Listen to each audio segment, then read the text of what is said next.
Assalamualaikum warahmatullahi wabarakatuh. Kembali lagi dengan saya, Vena, yang akan menemani malam kesendirian. Sebelum masuk ceritanya, tarik selimutmu, matikan lampu kamarmu. Mari kita simak ceritanya. Suasana malam itu terasa nyaman di rumah Fanya. Sebuah rumah 2 lantai di pinggiran kota, dengan halaman belakang yang cukup luas dan balkon kecil di lantai atas. Rumah itu sepi karena orang tua Fanya sedang pulang kampung, menyisakan dirinya dan 3 sahabatnya, Siwi, Putri, dan Fernie, yang memutuskan untuk menginap dan menikmati malam akhir pekan bersama. Di teras belakang, mereka duduk melingkar di sekitar panggangan barbeque kecil yang menyala perlahan, mengeluarkan aroma daging yang menggugah selera. Udara malam sedikit dingin, tapi kehangatan api dan obrolan mereka membuat suasana tetap akrab. Fernie, yang sedari tadi sibuk membolak-balik daging, tiba-tiba mengusulkan ide. Gimana kalau kita nonton film horor? Katanya, matanya berbinar penuh antusias. Siwi langsung menoleh tajam, wajahnya seketika masam. Nggak aku paling males nonton film horor. Besok pasti kebayang-bayang, protesnya dengan nada kesal. Putri yang duduk bersandar di kursi bambu hanya mengangkat bahu. Bosan udah sering nonton film horor, akhirnya gitu-gitu aja.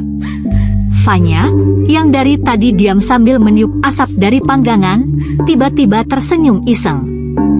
Kalau gitu, gimana kalau kita cerita pengalaman horor aja? Pasti lebih seru dan real, usulnya. Mereka saling pandang, mempertimbangkan ide itu. Siwi menghela napas, tampak ragu, tapi akhirnya mengangguk pelan. Fernie dan Putri pun setuju. Ya udah, kita hompimpa buat nentuin siapa yang pertama cerita, kata Fernie sambil merapikan tangannya. Mereka menyatukan tangan di tengah, lalu mulai bermain hompimpa. Dalam hitungan detik, permainan sederhana itu menentukan siapa yang harus membuka cerita malam itu. Dan tanpa diduga, yang pertama mendapat giliran adalah Putri. Putri menarik napas pelan sebelum mulai bercerita. Ia melirik Fernie yang masih nyengir mengejek. Jangan nanti bilang aku ngarang, ya, kata Putri dengan nada menantang. Fernie hanya mendengus kecil, sementara Siwi diam-diam sudah menarik bantal kepelukannya, bersiap kalau cerita ini terlalu menyeramkan. Fanya hanya tersenyum kecil, menikmati momen ini. Lagian, ini bukan pengalaman pribadiku, lanjut Putri.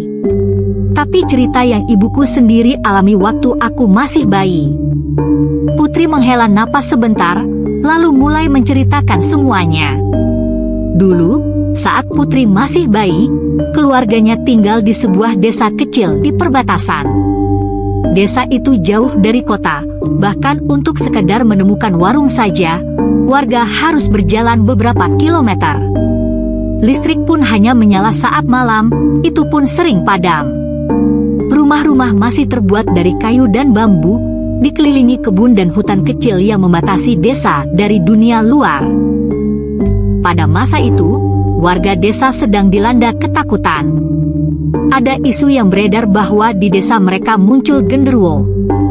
Bukan sekadar isu kosong, tapi benar-benar kejadian nyata.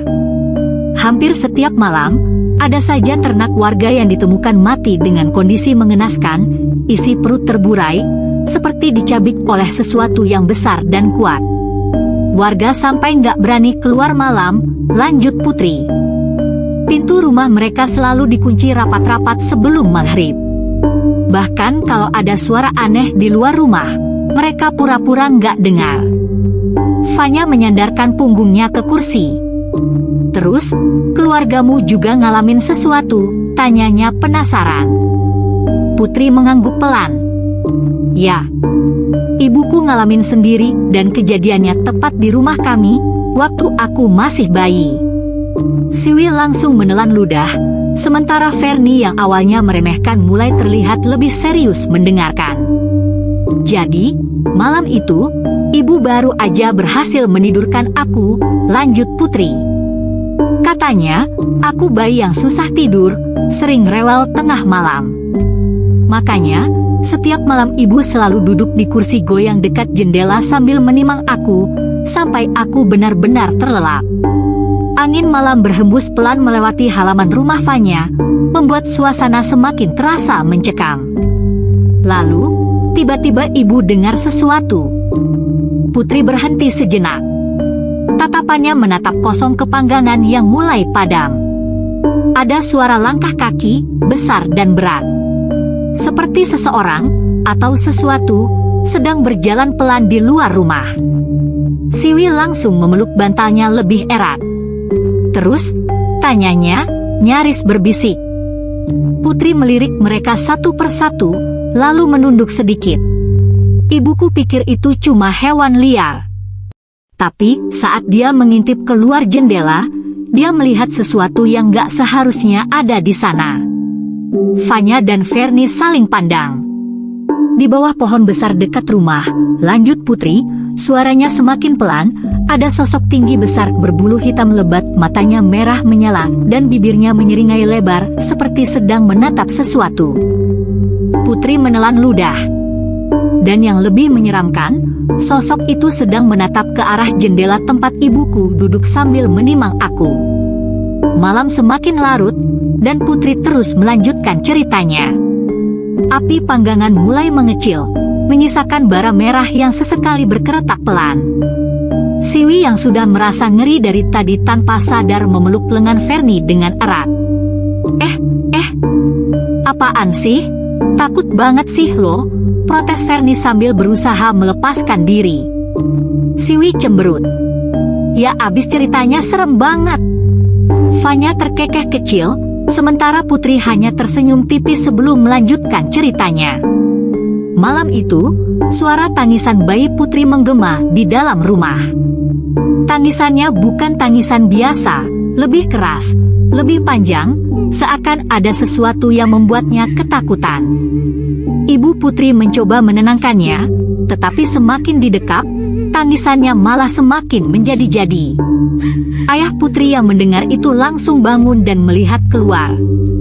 Ia tahu, ada sesuatu yang tidak beres.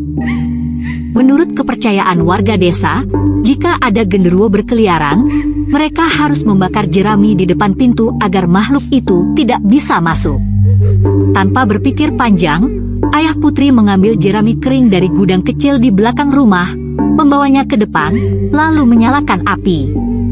Asap putih mengepul ke udara, terbawa angin malam yang terasa lebih dingin dari biasanya. Bau jerami terbakar menyebar, tetapi suara langkah berat di luar rumah tetap terdengar. Seperti sesuatu yang mondar-mandir, mengintai. Namun akhirnya, setelah beberapa lama, suara itu menghilang. Tangisan bayi Putri pun perlahan mereda. Mereka mengira semuanya sudah selesai. Tapi ternyata, bahaya yang sebenarnya justru baru dimulai. Menjelang subuh, Ibu Putri terbangun dengan perasaan aneh. Ia merasa ada sesuatu yang hilang. Saat matanya menyesuaikan dengan gelapnya ruangan, jantungnya seketika berhenti. Tempat tidur bayi di sampingnya, kosong. Putri bayi tidak ada di sana. Apa? Lo hilang, seru Fernie tiba-tiba, membuat Siwi semakin menekap bantalnya erat-erat. Putri mengangguk pelan. Iya. Waktu ibu sadar kalau aku nggak ada, dia langsung berteriak membangunkan ayah. Siwi menelan ludah. Terus. Putri melanjutkan, suaranya lebih dalam. Ayah langsung keluar rumah, teriak-teriak memanggil warga. Dalam hitungan menit, orang-orang desa mulai berdatangan dengan obor dan senjata seadanya. Mereka tahu ini bukan penculikan biasa. Fanya menyipitkan mata. Maksud lo? Putri menatap mereka satu persatu, lalu berkata dengan nada dingin. Orang pintar di desa bilang kalau aku diculik genderuwo. Sejenak, suasana menjadi sunyi. Bahkan bunyi jangkrik di luar terasa lebih nyata. Fernie, yang sedari tadi mendengarkan dengan serius, tiba-tiba menyengir dan menahan tawa. Hahaha. Berarti lo anak asuh genderuwo, dong, godanya. Putri melotot, sementara Vanya tertawa kecil. Siwi justru semakin ketakutan. Udah jangan bercanda dulu, gerutu Putri. Gue belum selesai cerita. Mereka pun kembali diam, bersiap mendengar kelanjutan kisah yang semakin mencekam. Pagi itu, berita tentang hilangnya bayi Putri menyebar ke seluruh desa. Para warga berkumpul, membawa senjata seadanya, parang, kayu, bahkan pentungan, bersiap untuk menyisir desa dan hutan di sekitarnya. Pencarian pun dimulai. Mereka masuk ke hutan, menyisir setiap sudut, setiap pohon besar yang konon menjadi tempat persembunyian genderuwo. Namun, yang mereka temukan hanyalah jejak kaki besar, sangat besar, mengarah ke sebuah tempat yang tidak pernah berani mereka dekati sebelumnya. Sebuah pohon tua di tengah hutan.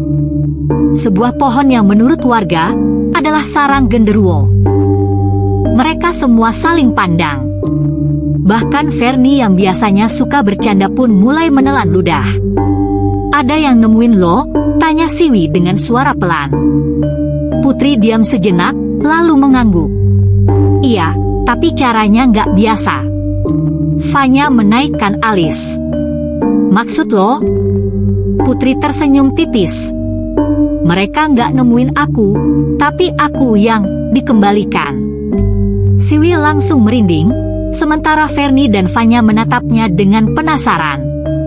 Dikembalikan, ulang Fernie. Sama siapa? Putri menatap mereka, lalu berkata dengan pelan. Sama sesuatu yang tidak terlihat. Putri berhenti sejenak, membiarkan suasana hening menguasai mereka. Api panggangan sudah benar-benar padam, hanya menyisakan bara merah redup yang berpendar di malam gelap. Siwi menelan ludah. Fernie, yang biasanya paling berani, kini malah dia menunggu kelanjutan cerita. Aku nggak tahu pasti gimana detailnya, lanjut Putri. Karena, ya, waktu itu aku masih bayi. Tapi ibuku cerita, caranya aku dikembalikan itu nggak masuk akal. Siwi semakin erat memeluk bantalnya.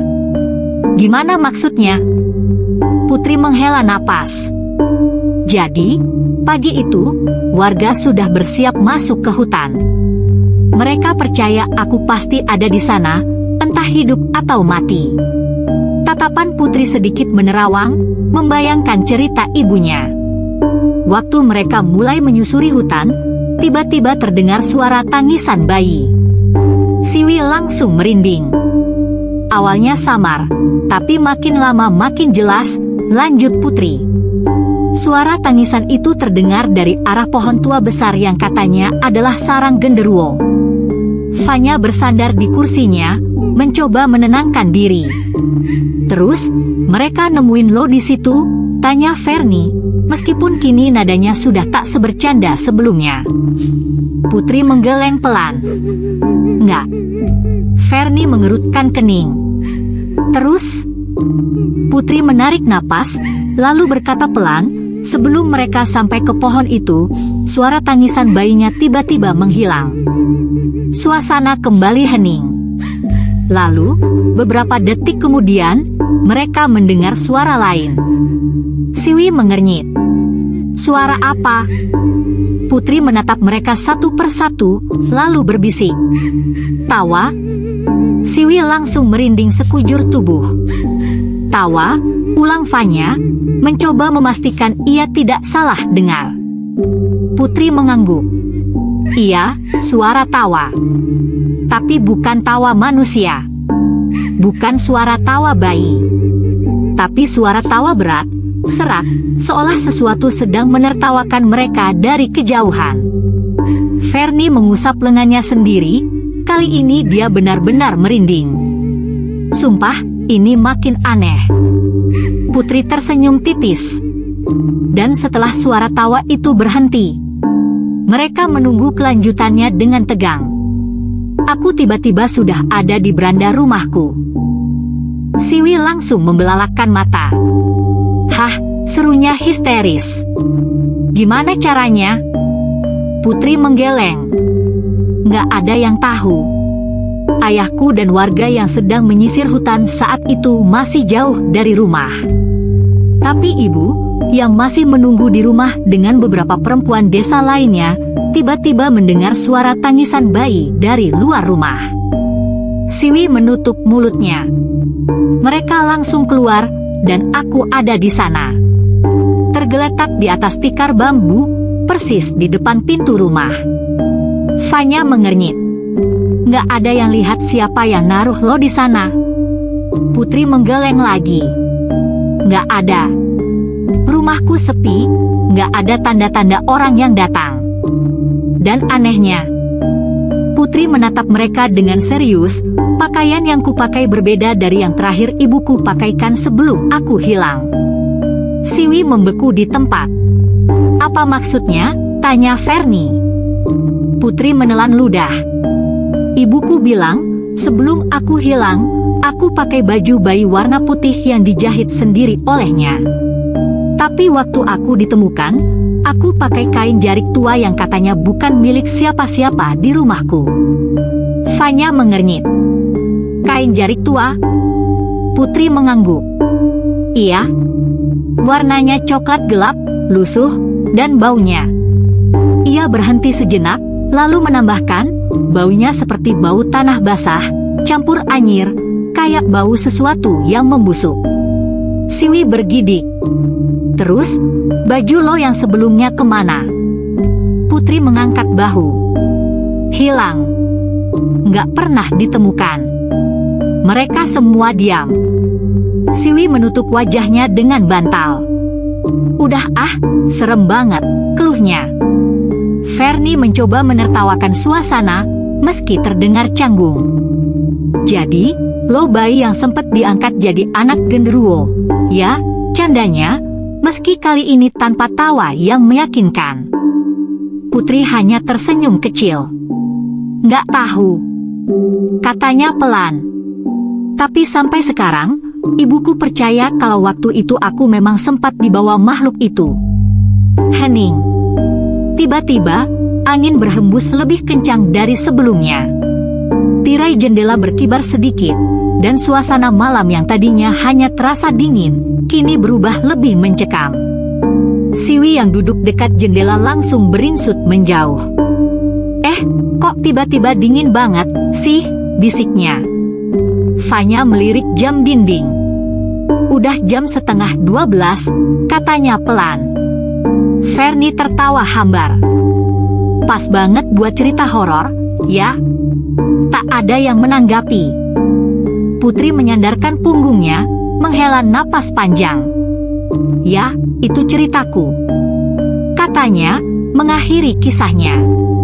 Mereka semua diam. Dan entah mengapa, di tengah keheningan itu, suara sesuatu terdengar dari luar rumah. Sebuah suara pelan, berat, seperti sesuatu sedang menarik napas panjang. Fanya menatap Putri dengan penuh rasa penasaran. Lo masih ada cerita lain? Tanyanya. Putri mengangguk pelan, matanya terlihat sedikit menerawang. Ada.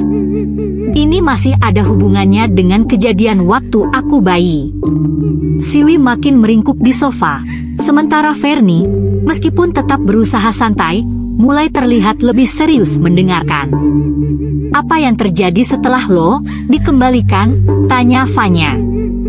Putri menarik napas dalam. Awalnya, orang tuaku mengira semuanya sudah selesai. Tapi ternyata, aku masih dibayangi oleh sesuatu. Siwi langsung merinding. Maksudnya? Putri menghela napas. Setelah kejadian itu, aku mulai menunjukkan tingkah aneh. Setiap malam, waktu ditidurkan di ranjang, aku selalu menatap ke langit-langit rumah dan tertawa sendiri. Siwi langsung memeluk dirinya sendiri.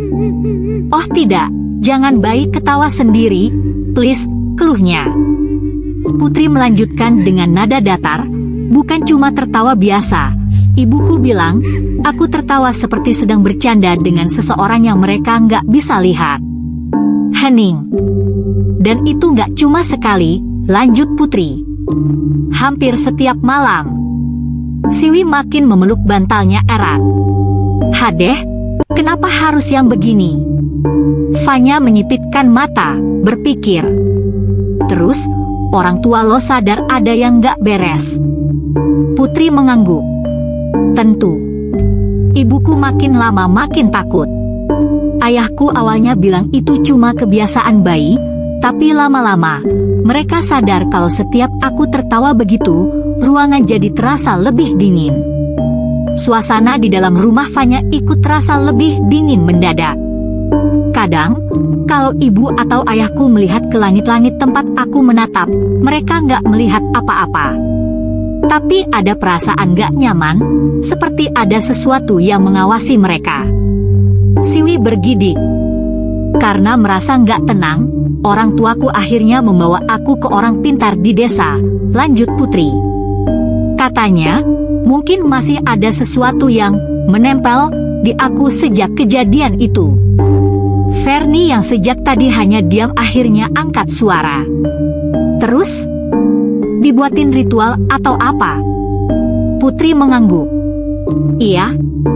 Orang pintar itu menyuruh mereka melakukan beberapa ritual. Fanya menaikkan alis. Kayak gimana? Putri mulai menghitung dengan jarinya. Pertama, membakar semua baju yang kupakai sebelum aku hilang. Fernie menatapnya heran. Tapi kan lo bilang bajunya hilang. Putri mengangguk. Iya. Makanya, sebagai gantinya, mereka membakar kain jarik tua yang kupakai waktu aku ditemukan. Siwi langsung meringis. Yakin itu ide bagus? Putri tersenyum tipis. Nggak ada yang tahu. Tapi waktu kain itu dibakar, baunya jadi makin aneh.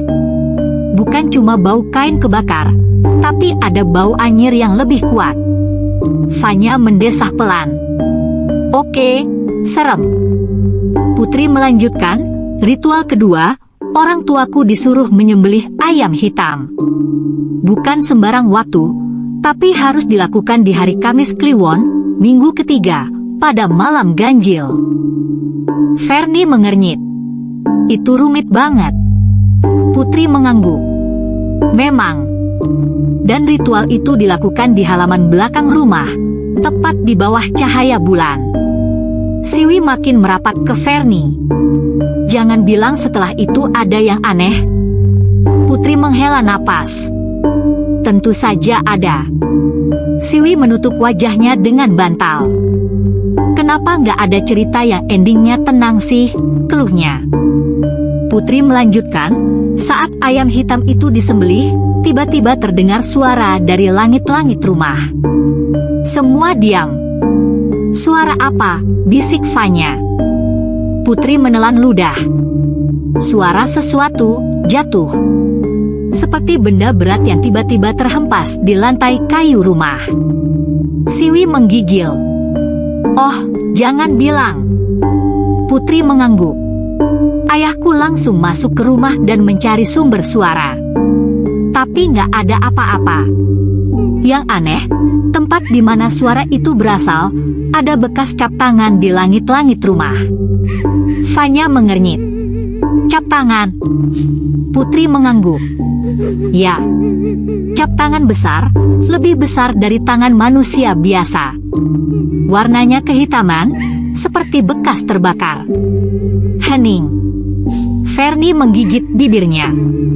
Dan setelah itu, ritualnya berhasil. Putri menggeleng pelan. Enggak. Siwi hampir menangis. Astaga Aa, terus lo gimana? Putri menatap mereka satu persatu, lalu berkata dengan suara pelan. Aku masih sering tertawa sendiri. Hening. Angin kembali berhembus melewati jendela rumah Fanya. Siwi menarik napas dalam. Udah deh, aku nyerah. Ini serem banget. Kenapa lo bisa hidup normal sih setelah semua itu? Putri hanya tersenyum tipis. Siapa bilang aku normal? Fanya dan Fernie langsung melotot. Siwi membeku di tempat. Jangan bercanda, Put. Putri tertawa pelan. Hahaha, bercanda. Fanya menatapnya curiga. Sumpah ya, cara lo bercanda tuh gak asik banget sekarang. Putri hanya tersenyum lagi, tapi senyumannya terasa sedikit berbeda kali ini. Di luar, angin bertiup sedikit lebih kencang. Dan entah kenapa, Siwi merasa ada sesuatu yang sedang mengawasi mereka dari langit-langit rumah Fanya. Putri tersenyum kecil melihat reaksi teman-temannya yang mulai ketakutan. Siwi masih memeluk bantal erat-erat, Fernie yang biasanya suka meledek kini diam dengan ekspresi tegang, dan Fanya berusaha tetap tenang, meskipun tatapan matanya menunjukkan ketidaknyamanan. Aku belum selesai, kata Putri pelan. Siwi menggeleng cepat. Gak usah lanjut, Put. Aku udah takut banget. Fernie justru menantang, meskipun nada suaranya tak setegas sebelumnya. Lanjut aja. Gue penasaran. Fanya ikut mengangguk. Udah tanggung. Terus, apa yang terjadi setelah ritual itu gagal? Putri menghela napas. Setelah semua usaha itu nggak berhasil, orang tuaku akhirnya pasrah. Mereka berpikir mungkin aku akan tumbuh besar seperti anak-anak lain, dan semua kejadian aneh itu akan hilang sendiri. Siwi memotong, dan beneran hilang.